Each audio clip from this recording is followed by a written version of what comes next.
Hey there coding enthusiast, welcome back to IMS Coding.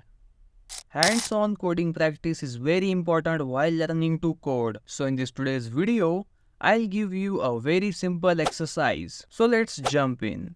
Take a look at this page. You need to create an article page like this. First add two divs, one for HTML and the second one for CSS. See here, in the first div, I added a heading and after that, one image, at the bottom, some random text. So it is looking like an article. I applied some border here. Also, add some margin and padding. Same for second article. But here you need to change the color of heading. See here, our first heading color is orange and the second heading color is blue. I hope you will complete this exercise. We will see its solution in our upcoming video. This video is a part of our HTML and CSS Beginners Guide course, so please do check out our playlist. Like this video, share it with your friends. If you haven't subscribed to my channel, click the subscribe button and press the bell icon.